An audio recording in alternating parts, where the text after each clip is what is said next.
What up and welcome to Rama Screen YouTube channel, and here's my review of Netflix series Bridgerton Season 3 Part 1. Let's rock this! First of all, I love this show. Big fan of Bridgerton. I can never pronounce that correctly, by the way. It just doesn't roll off the tongue quite nicely for me. But nevertheless, Season 3 is here, and although I don't understand why they had to divide it into two parts when they can just release the whole thing, I'm here to tell you that Bridgerton Season 3 Part 1 is just as good, if not even better than the previous seasons. Partly because it kinda caught me off guard. I thought the focus would be on Francesca Bridgerton, but then it turned into this whole love story between Penelope Featherington and Colin Bridgerton. And you know what? I actually like the pivot. It's a beautiful pivot. It's unexpected. It's refreshing. It's romantic. And mind you, I've never read the books that this show was based on.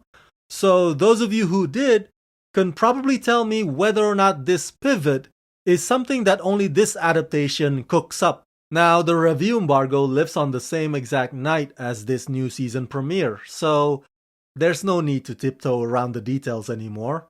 But let me tell you, I am in complete awe of how savvy the writers are in making sure that everybody gets their moment in the sun.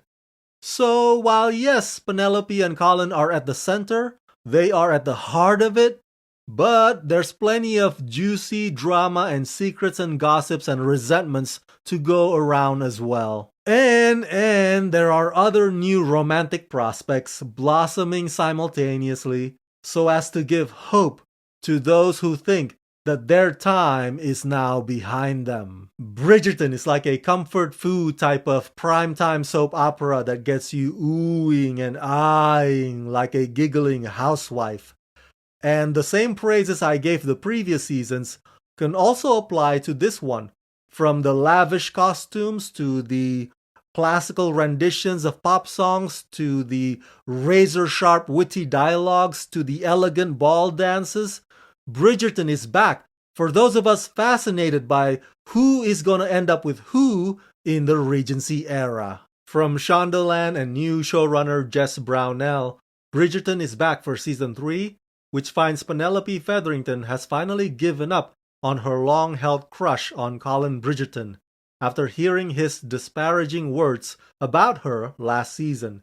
She has, however, decided it's time to take a husband, preferably one who will provide her with enough independence to continue her double life as Lady Whistledown, far away from her mother and sisters.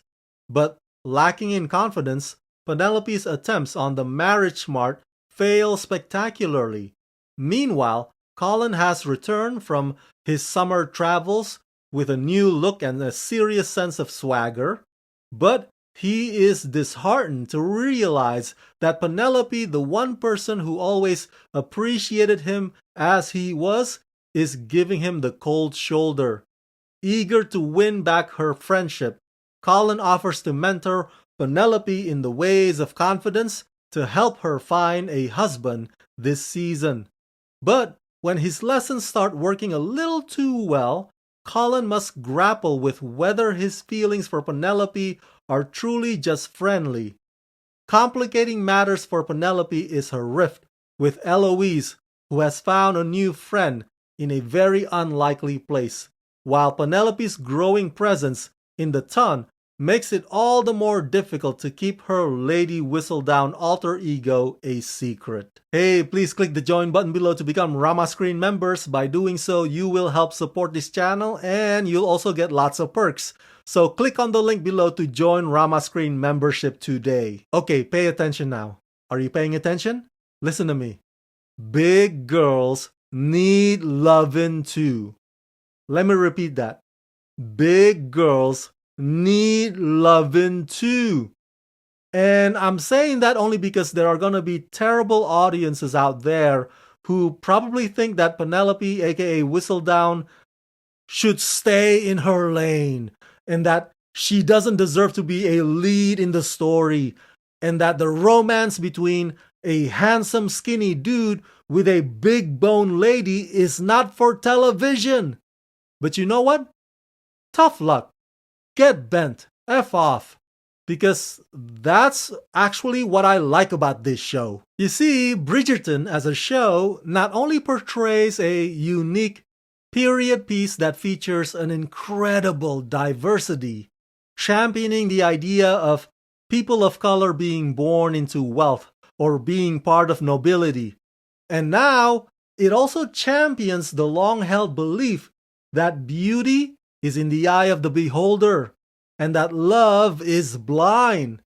And so, what better way to establish that than to have these two characters just getting it on and getting frisky without a care in the world? It is such a bold move on their part, and both actors, Nicola and Luke, understood their assignment with passion and commitment.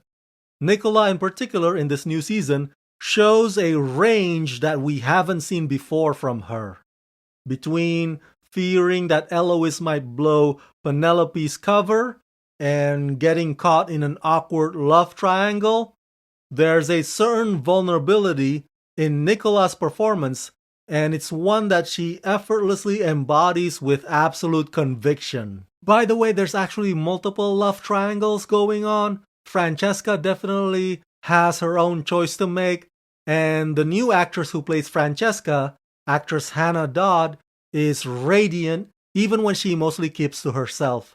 I mean, all these characters on this show are just adorable and irresistible. The other thing that I appreciate is that there's not really any bad guy here. There's not really any antagonist. Even the blonde lady who's trying to basically steal Lord Debling away from Penelope, even she has a personal conundrum that I can empathize with.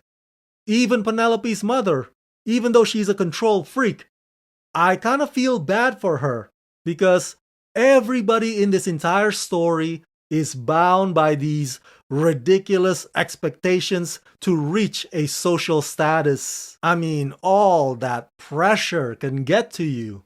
And so, to a certain extent, I kind of want a win-win situation for everybody involved, even if I'm slightly cheering more for one character over the other. So yeah, overall I give Bridgerton Season 3 Part 1 the rating of 4 out of 5.